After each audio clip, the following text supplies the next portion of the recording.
Hello, people. I hope you will excuse me for making a very brief reference to something that has nothing to do with this video. Mills Lane has passed away, and he was arguably the world's most famous boxing and wrestling referee. Anyone who follows either sport will know his catchphrase, "Let's get it on." And he is one of the few non-boxers and non-wrestlers that actually feature as a computer game character and have likeness in computer games. But I mention it because just coincidentally, I was watching a bit of the old MTV series Celebrity Deathmatch.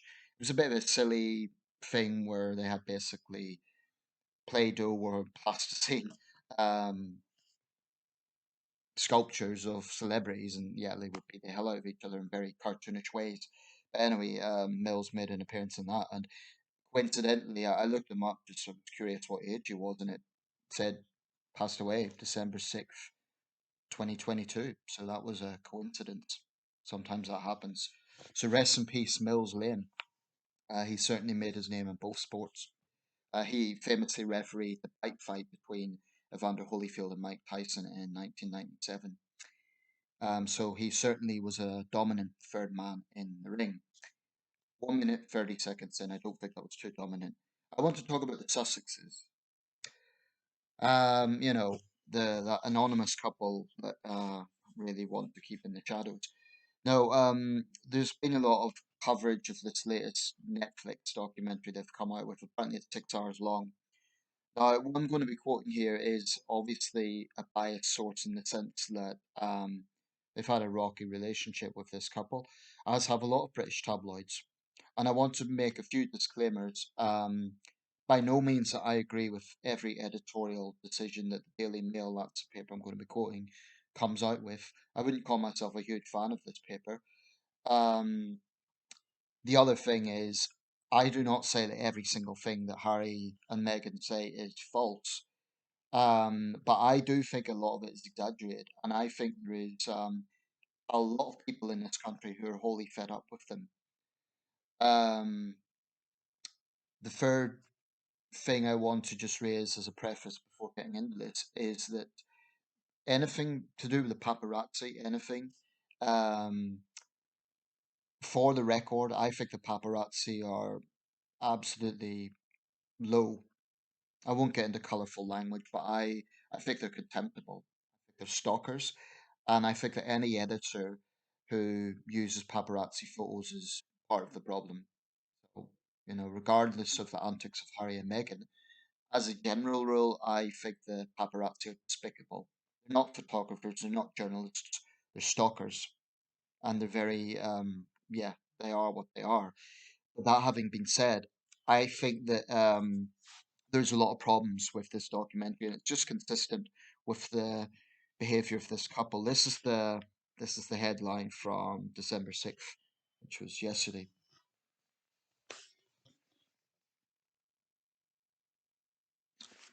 Fury at Sussex's Netflix claim of war on Meghan. Apparently, was a quote by their lawyer um, that there's a war on Meghan. Well, the Daily Mail has actually laid out some of the claims that they've made in this documentary. I haven't watched it. I'm not going to watch their whinging for 6 hours. I'm just not going to do it. But this is some of the things that is categorically false, and it really does put questions about what their motivation is. Now, some of their defenders will say that the trailer and the way it was promoted, that's down to Netflix, that's not down to the Sussexes. I think that's a pathetic excuse. It's their documentary, it's about them.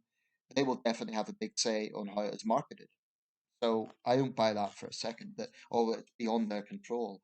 I think this is vindictive, petty, and possibly in the worst case scenario, outright narcissistic. Um, in fact, one piece in the Mail, I'm not going to quote all of this, but they go into this quite extensively. Sarah Vine, in her commentary, says they are gaslighting the entire nation while lining their pockets with misery. Um, I mean, there is a lot of there's a lot of problems with this. Um, Defenders jibe at Wills and Kate. Um, US-based Christopher Busey, 47, who once said he was a serial entrepreneur, is seen briefly in the Netflix trailer. Um, And apparently, he was the one who said it's all about hatred, it's about race, previously aimed a cruel comment at Wills and Kate. So, they have professional victim mongers as their cheerleaders.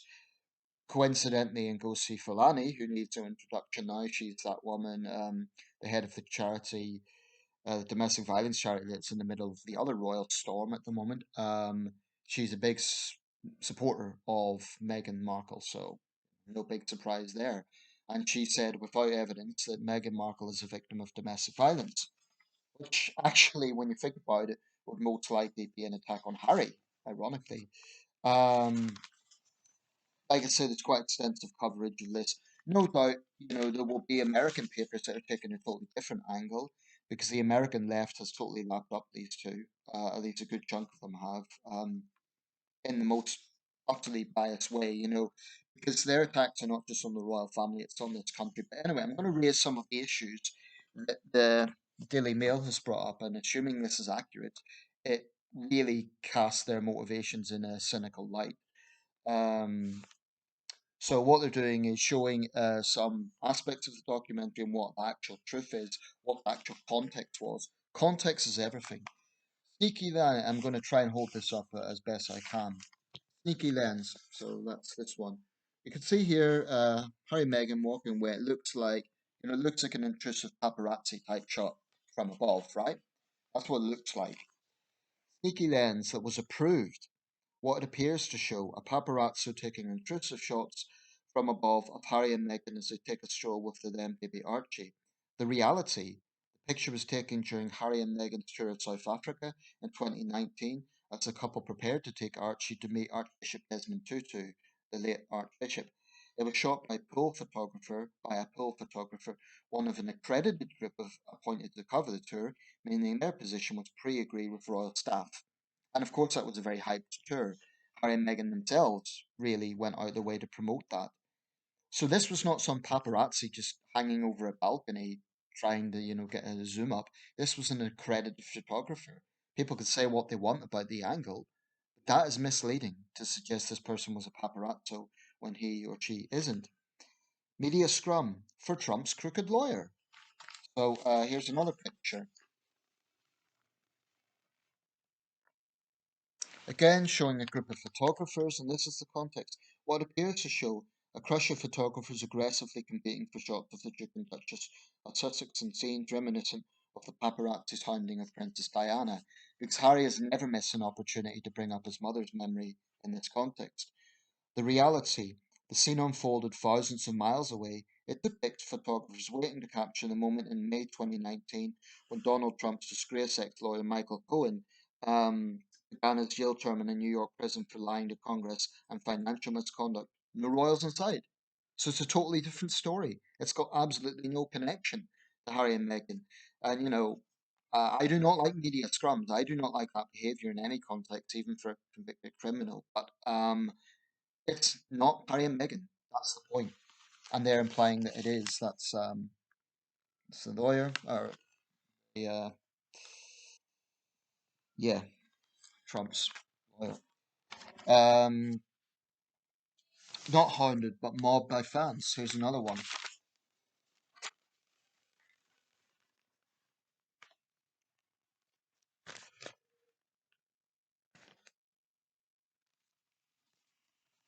What appears to show spliced amid pictures of his late mother, this footage shows Harry leading his wife away from popping flashbulbs, his voiceover referencing the pain and suffering of women who marry into the institution. I didn't want history to repeat itself, he adds. The insinuation is clear. Meghan is like his late mother, a victim. Reality. The clip is from their triumphant 2018 tour of the UK when Harry's then fiancée was greeted by adoring crowds. Meghan Mania was the Daily Mail's front page headline. So they're obviously defending themselves that they were very welcoming to Meghan, with reports of crowds shouting, "We love you," as she visited Brixton. I remember their marriage in 2018, as I'm sure many Britons do, the royal wedding. The overwhelming response was positive. It really was.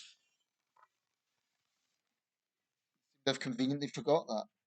The Hunt and Prince just don't mention Chelsea. So here's a picture of Harry, sort of putting his hands out. Chelsea Davy, his then girlfriend, beside him. What appears to show this close-up shot depicts an apparently haunted Prince Harry trying to deter waiting photographers. The reality, the photograph is part of a picture taken 15 years ago, so it'll be what's that? 2007, when a bleary-eyed Prince Harry arrived at Heathrow Airport on a September morning with his then girlfriend Chelsea Davy, long before he'd even met Meghan Markle. Now, I personally think probably that is a paparazzo photograph, and as I mentioned before, the paparazzo were dirt, so I would still condemn the photograph. But the point is, it's that this is the close-up that was used. Um, it's putting it in the context of Harry and Meghan. That's with another girlfriend. Probably, I do think that the male's putting a little bit of a ice coating on that one, saying he's bleary-eyed. Well, that does look like a paparazzo photo. So that might be the only one. There's a caveat to it, but there's so many of these that are just dishonest. Cameras loom for Katie Price.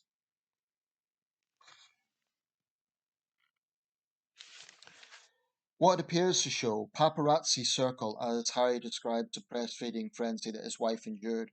The reality, the snap has been reversed, but there's no mistaking its provenance. It captures a moment last December, long after Harry and Meghan had departed the UK.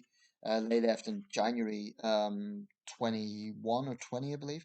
Long after Harry and Meghan had departed the UK, when photographers snapped sometime glamour model Katie Price as she arrived at Crawley Magistrates Court to be sentenced for drink driving.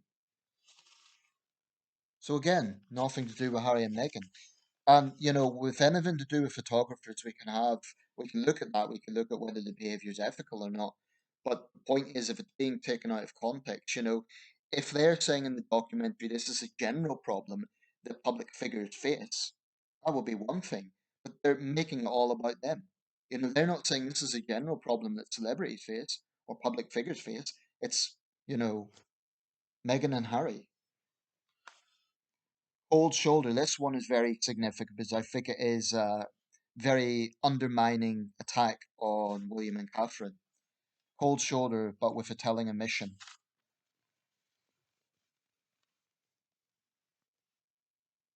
So this is the top picture. It's in black and white, which is all very manipulative. What appeared to show a decidedly villainous looking William and Kate glaring at the camera, giving the cold shoulder to the Sussexes who are sitting in the row behind them. So William and particularly Catherine look quite solemn in this picture. Well, the event was the Commonwealth Day service. Remember War Dead. The picture at 2019's Commonwealth Day service at Westminster Abbey has been conveniently cropped to omit the presence of Prince Andrew, who sits snugly at Meghan's left, showing that the second row was hardly Royal Siberia. Association with the disgraced prince apparently incompatible with the Sussex royal brand. So actually, Harry and Meghan are snubbing Prince Andrew.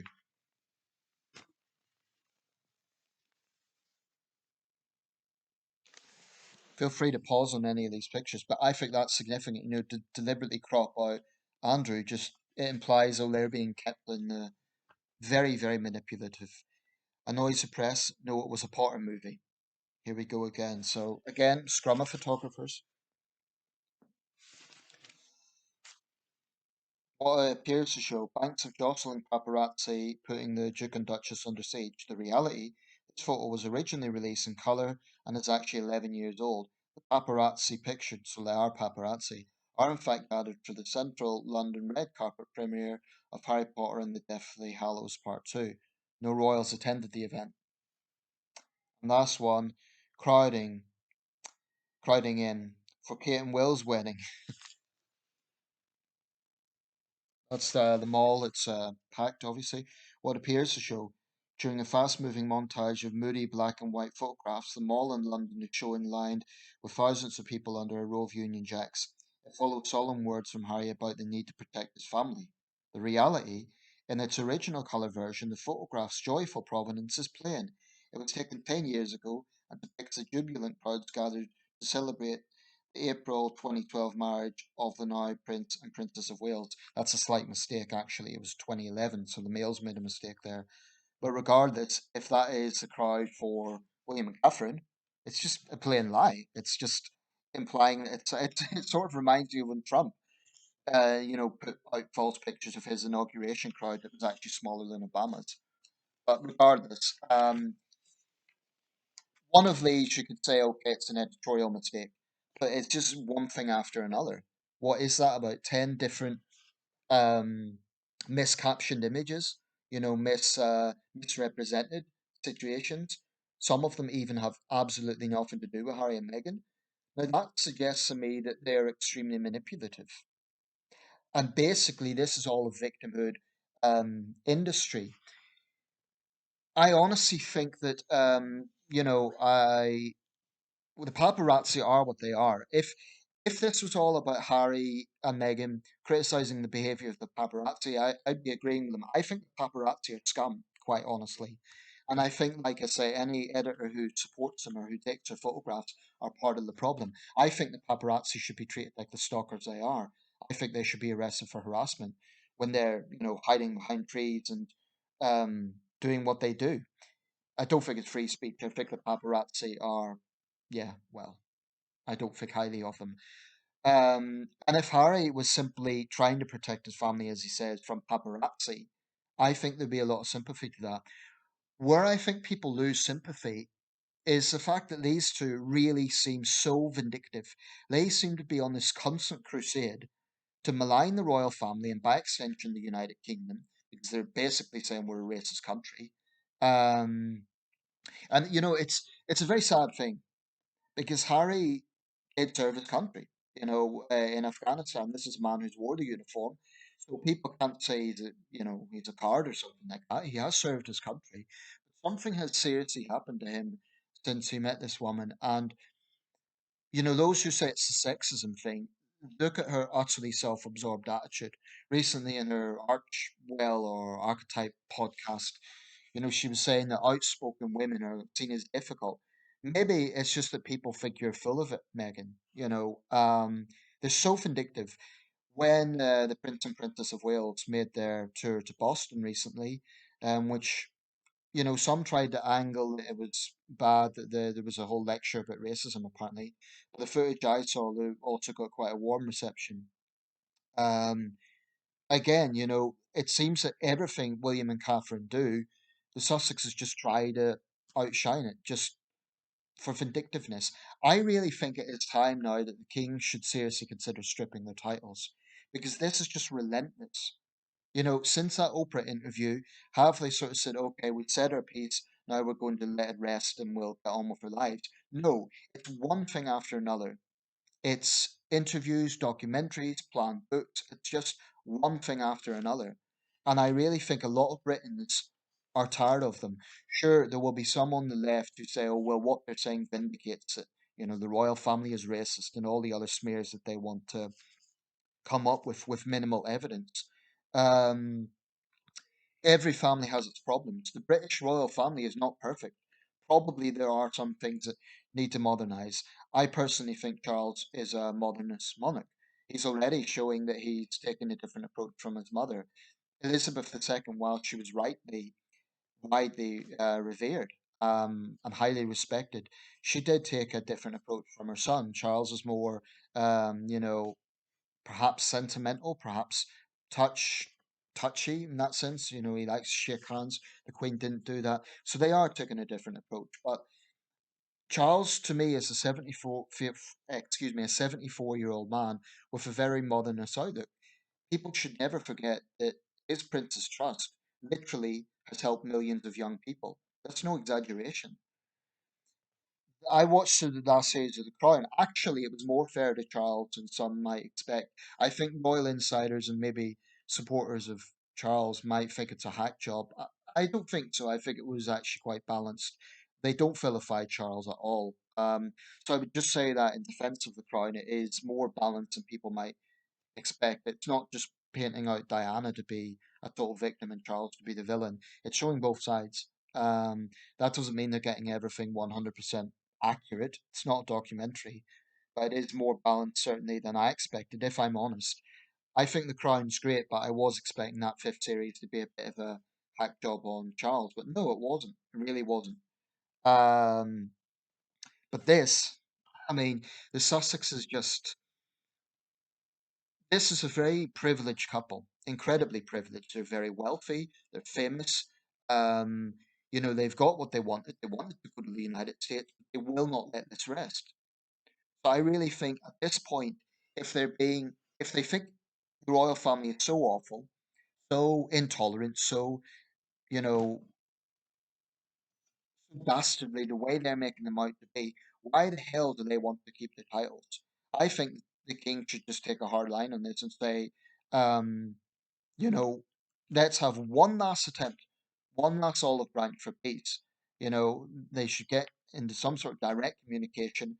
It'd be hard to do it without the press, but some sort of overture, one last attempt. And, if the Sussexes aren't going to show some ground, if they're not going to show some compromise, which as far as I can see, they're not prepared to do at all, that's not in the nature of narcissists.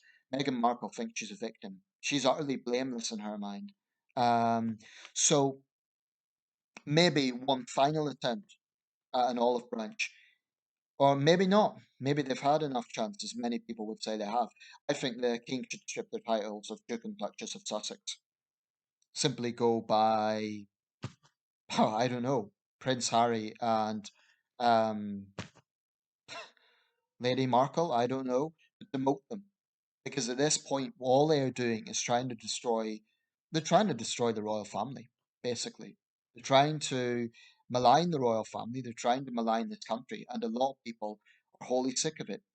I don't say my country's perfect, but I am patriotic, and I'm sick and tired of this pair constantly running this country down and running the royal family down. I think it's grossly unfair because William and Catherine are not going to do these rival interviews. They've stood above that. They've excelled, in my opinion. They've shown astonishing patience. The king has shown astonishing patience. They're not going to do rival interviews because they want to rise above turning this into a royal soap opera. It's Harry and Meghan that are constantly making these jibes, constantly making these accusations. Um, put it this way: if you to anyone who feels sorry for Harry and Meghan, let me put this to you. Let's say you have an argument with a family member or some misunderstanding, as many families do. Okay? But let's say that family member went to a newspaper or went to an interviewer or they published an autobiography and they totally trashed your reputation. And you thought, hold up, this isn't what happened. This is totally unfair. This is totally one sided. That's how I see it happening, except it involves the most famous family in the world, the British royal family. It is very sad. Any sort of family estrangement is sad, and it's sad when it's in the public eye like this. But as far as I can see, it's Harry and Meghan that are really, really pushing this divide with their constant victimhood narrative. People don't see them as victims. They see them as very entitled, possible narcissists. I'm not a psychologist. When I say narcissist, that's my gut feeling. I can't prove it, right? I can't do a psychological evaluation of them, but that is my gut feeling. Certainly, Megan. Why? Because she is incapable of introspection. Everything is about her. And if some of the claims are true, for example, that she reacted with surprise that she wouldn't be paid for royal tours, that really would go in line with that. Now, it has to be said they are just accusations that can't be proven, like the bullying claims made against her. But that's the point. Why is it their truth when they're making accusations? Yet when there's accusations made against them, oh, it's just a smear on Meghan, or it's hate leveled against Meghan. Their supporters are totally, utterly biased. I think they tend to be leftist individuals who just have a chip on their shoulder, or they have they have a preconceived prejudice about the British royal family, ignoring the fact that the Queen and Charles and William and Catherine have really, really went out of the way to have special relations with the Commonwealth, to modernise. They have. And yes, the way Diana was treated was appalling in many ways. But Harry cannot keep, hiding behind what his mother went through. The two situations are not exactly the same. And after all, she was William's mother as well. But look at the different approaches. William and Catherine, I really have huge, huge time for them. I think that they, are very classy people. I think they've risen above these personal attacks. They're not getting into rival interviews. Um, I'm sure they have their flaws, like everyone, but I really have a lot of time for them, and I think the monarchy is in safe hands with William and Catherine as its future. Um, but really, Harry and Meghan, it's time to strip their titles. If they think that they can keep making these attacks, just the relentless attacks, and yet, continue to act as members of the royal family, continue to have royal titles, this is something that comes under the discretion of the monarch. In days gone by, hell, if it was Henry VIII, they'd be sent to the Tower of London. I think the king has shown incredible patience with them. But how far should he be expected to put up with this? The same with William and Catherine.